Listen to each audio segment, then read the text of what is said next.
हाँ तो दोस्तों नमस्ते, प्रणाम। आपके अपने बीपीसी सेंटर में आप सभी का स्वागत है।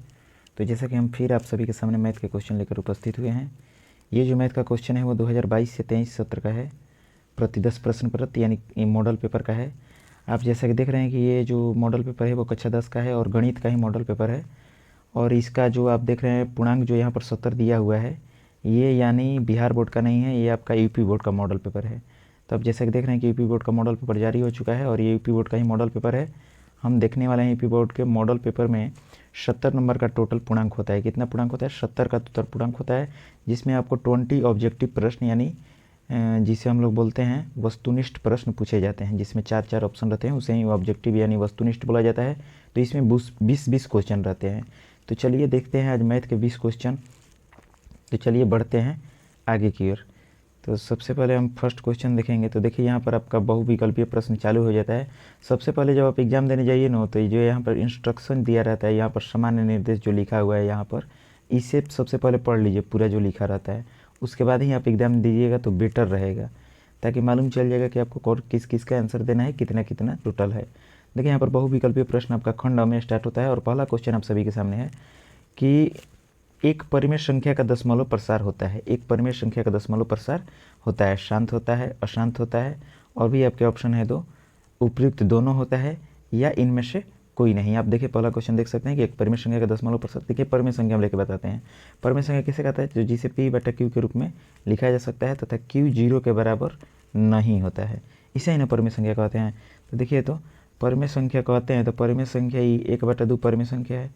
तो यदि 2 है तो 2 से भागा दीजिएगा 1 को, तो 0 ये तो कटेगा नहीं, तो पॉइंट बैठेगा, तो 2 5 10 यानी ये 0.5 बार में पूरा पूरा कट गया। तो जो पूरा पूरा कट जाता है वो कैसा दशमलव प्रसार होता है?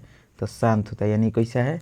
शांत है। अब देखिए अशांत वाला देखेंगे, अशांत वाला कैसे चेक करेंगे?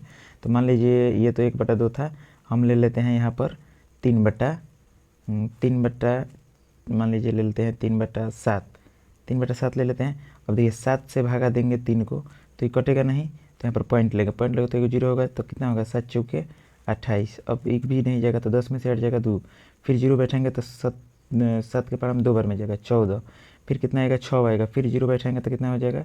7 8 56। अब देखिए फिर 4 आ जाएगा, यहाँ पर हमारा 4 माने ऐसे ही कटते जाएगा, ये पूरा पूरा नहीं कट सकता है। तो ये हमारा क्या हो गया? अशांत दशमलव प्रसार हो गया। यानी एक परिमेय संख्या का दशमलव प्रसार शांत भी हो सकता है और अशांत भी हो सकता है। तो ऑप्शन में तो दोनों नहीं ना मारेंगे, ये भी नहीं ना टिक करेंगे। तो देखिए आपका ऑप्शन नंबर सी में दिया हुआ है उपयुक्त दोनों। तो यानी आपका थर्ड का आंसर कितना हो जाएगा? उपयुक्त दोनों। यानी एक परिमेय संख्या का दशमलव प्रसार शांत भी हो सकता है और अशांत भी हो सकता है। चलिए देखते हैं दूसरा क्वेश्चन। दूसरा क्वेश्चन आप सभी के सामने है कि एक शून्येतर परिमेय संख्या और एक अपरिमेय संख्या का गुणनफल होता है। एक शून्येतर परिमेय संख्या, शून्येतर मतलब शून्य के अलावा, एक शून्येतर परिमेय संख्या और एक अपरिमेय संख्या का गुणनफल होता है।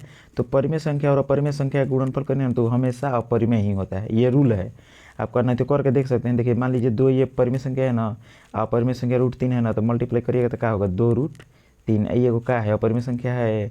तो यानी परिमेय संख्या मल्टीप्लाई अपरिमेय संख्या का होता है, अपरिमेय संख्या होता है। यहाँ पे ये हमेशा याद रखिएगा।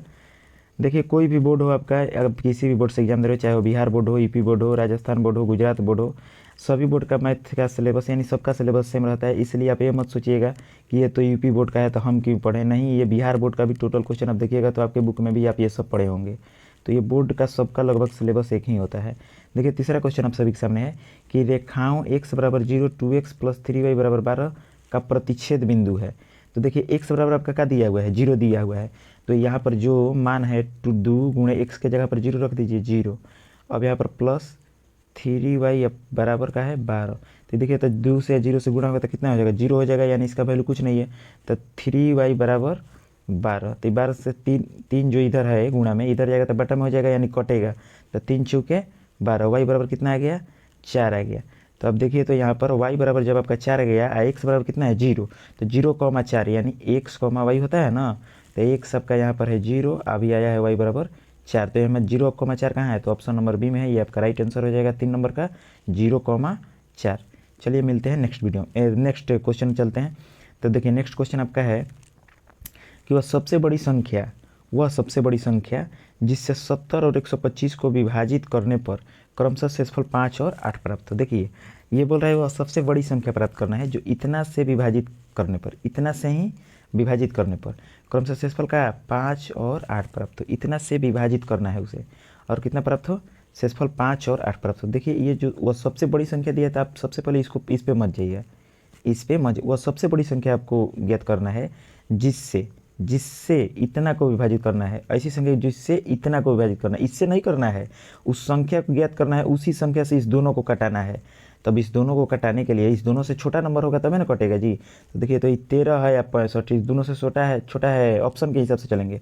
तो देखिए तो 13 से 13 5 65 होता है, 13 से भागा दीजिएगा तो 13 से, देखिए तो 13 से भागा दीजिएगा जब 70 को, तो 13 5 65, 5 आ गया क्रमशः। तो पहले का 5 बच रहा है ना जी, दूसरा का क्या है 125। तो देखिए 125 का करके देखते हैं, 13 भागा 125, तो ये आपका 13 नवा 17 से, यानी 15 में से शायद जाएगा 8 ही कट जाएगा। तो दूसरा आपका 18 है जी, का दिया था ऑप्शन में 5 और 8, तो पहला का 5 है, दूसरा का, यानी ऑप्शन नंबर आपका क्या हो जाएगा 13 हो जाएगा।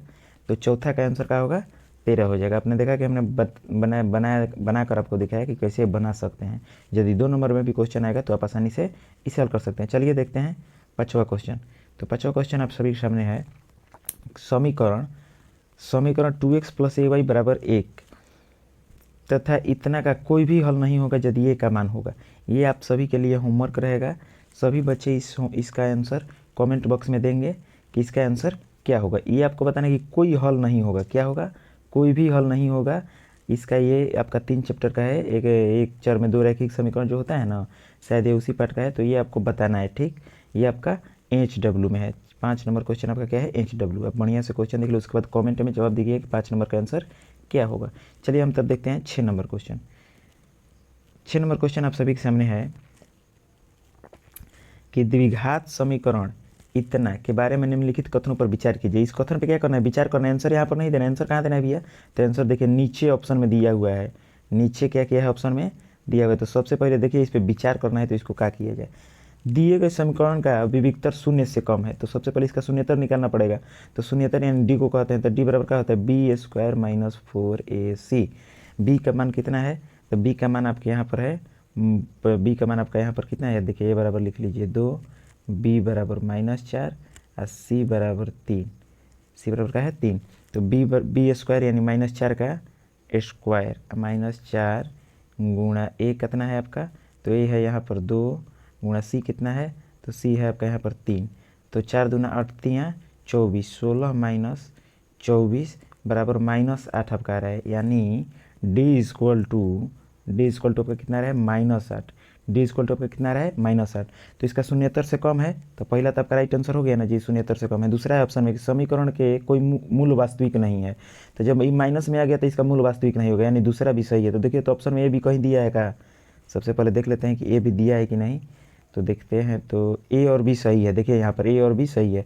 और देख लेते हैं कि कहीं ऑप्शन में ए बी और सी डी नहीं ना दिया है, तो ए डी दिया है तो हो भी नहीं करेगा, सी डी दिया नहीं होगा, केवल ये सही है ना, बी भी सही है। यानी आपका ऑप्शन नंबर ए बिल्कुल राइट आंसर है। 6 नंबर का क्वेश्चन का आंसर आपका ऑप्शन नंबर ए होगा, यानी ए और बी दोनों सही है।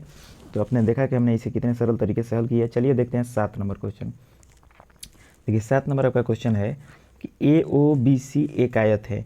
क्या है, AOBC एक आयत है। अब OABC जब एक आयत है तो इसके 3 गो शीर्ष दिया हुआ है। कितना, 3 गो शीर्ष दिया हुआ है और इसका विकर्ण ज्ञात करना है। तो देखिए सबसे पहले एक आयत बनाते हैं। सबसे पहले एक यहाँ पर आयत हम बना लेते हैं और इसका विकर्ण हम ये ले लेते हैं, ठीक। फिर रुकिए 1 मिनट आप रुकिए, हम आपको एक विस्तृत बनाकर दिखा रहे हैं। देखिए सबसे पहले एक हम यहाँ पर आयत ले लेते हैं, ठीक। इसका नाम क्या दिया है कि AOBC, मान लीजिए AOBC यही ना है, जिसके तीनों शीर्ष है, ये तीनों शीर्ष लिख लीजिए। ए का मान आपका यहाँ पर तो दिखाई नहीं दे रहा है, 0,3 है शायद, और यहाँ पर ये दिखाई नहीं दे रहा है। इसका फिगर नीचे बनाना पड़ेगा। यहाँ पर देखिए हम बना रहे हैं AOBC और इसका 0,3 है, इसका 0,3 है, अब बी का है 5,0। ये बोल रहा है कि इसका विकर्ण है, तो विकर्ण ऐसे करिएगा, विकर्ण ये ना होता है, मान लीजिए इसको इसको ओ बिंदु से दर्शाया जाता है। अच्छा तो देखिए, तो ये जो दिया हुआ है ए ओ बराबर ओ सी, ए ओ बराबर ओ सी होगा, ए ओ बराबर ओ सी होगा, ए ओ बराबर ओ सी। वैसे ही ओ बी बराबर ओ होगा, बड़ा वाला ओ छोटा वाला से होगा ना जी। तो देखिए, तो यहाँ पर यानी यहाँ पर तो मान दोगा, ये बी सी दी बी ओ दिया हुआ है, तो इसका भी कोड निकाल दीजिए, आपका निकल जाएगा। यानी बी सी के बीच की दूरी आप निकालिएगा, बी सी था जी, क्या था यहाँ पर देखिए, तो जब हमने फिगर बनाया था, यानी यहाँ पर बी रखा था, ए बी, अच्छा बी ओ था ना, तो बी ओ का आप दूरी निकालिए, निकल जाएगा आपका आंसर। तो देखिए, तो x2 माइनस x1 का होल स्क्वायर, 5 माइनस 0 का होल स्क्वायर और प्लस 0 माइनस 3 का होल स्क्वायर, तो ये हो जाएगा 5 का स्क्वायर, ये हो जाएगा प्लस 3 का स्क्वायर माइनस 3 का, तो ये आपका हो जाएगा 25 प्लस 9 रूट में, और आपका हो जाएगा रूट में 25 9 रूट में 34। देखिए, तो रूट में 34 कहीं है ऑप्शन में, तो रूट में 34 ऑप्शन नंबर 3 में है, यानी 7 का ऑप्शन नंबर क्या हो जाएगा, 3 हो जाएगा, इज़ द राइट आंसर। चलिए देखते हैं 8 नंबर क्वेश्चन। 8 नंबर क्वेश्चन आप सभी के सामने है कि यदि समीकरण इतना दिया हुआ है का मूल 1/2 है, तो के का मान ज्ञात कीजिए। यानी मूल कितना होता है, एक अल्फा होता है, एक बीटा होता है, तो एक मूल दे दिया है ना जी, तो ये मूल दे दिया है, यानी इसका मान इसमें रखिए, आपका आंसर आ जाएगा। जैसे x स्क्वायर है तो इसके जगह पर 1/2 का रखिए, यही ना आपका आंसर है। के का मान ज्ञात करना, तो इसको ऐसे ही रहने दीजिए, भाई एक्स के जगह पे यहाँ पर रखिए, 5/4 हो जाएगा, 1/2 है ना, तो 1/2 हो जाएगा, आई माइनस 5/4 है, ये करिएगा तो 1/4 अब प्लस k/2 माइनस 5/4। तो देखिए यहाँ पर बना रहे हम 1/4, चाहे देखिए ना k/2 लिख दीजिए, 1 मिनट, इसको हम यहाँ पर क्या है 1/4 प्लस से k/2 माइनस 5/4, यही ना है 1/4, क्या आया था भैया, देखिए फिर से हम निकाल रहे हैं, 1/2 रखिए, तो 1/2 का स्क्वायर करिएगा प्लस के 1/2 माइनस 5/4 0, तो ये करिएगा तो 1/4 आई हो जाएगा प्लस k/2 माइनस 5/4 बराबर 0। अब देखिए, तो k/2 को निकालने, के का मान निकालना, तो इसको अलग करेंगे, बाकी इसको एक तरफ कर लेंगे, तो लिख सकते हैं हम कि k/2 बराबर में 5/4 माइनस 1/4। जब आप इसे हल करिएगा तो इसका आंसर इधर 1 आएगा, यानी k/2 बराबर 1, 2 1 ले गुणा होगा, तो इसका राइट आंसर क्या हो जाएगा, 2 हो जाएगा, यानी ऑप्शन नंबर आपका A is the right answer हो जाएगा। ऑप्शन नंबर आपका ए क्या हो जाएगा, राइट आंसर हो जाएगा। तो चलिए अब देखते हैं 9 नंबर क्वेश्चन। 9 नंबर आपका सामने क्वेश्चन है कि दो त्रिभुज समरूप होते हैं, तो दो त्रिभुज तभी समरूप होते हैं जब इनके संगत कोण बराबर हो तथा इनके भुजाएं एक ही समानुपाती यानी अनुपात में हो, यानी इसका option number C is the right answer हो जाएगा, ए बी दोनों इसका राइट आंसर होगा। तो 9 नंबर का ऑप्शन नंबर सी जो होगा वो आपका क्या होगा, राइट आंसर।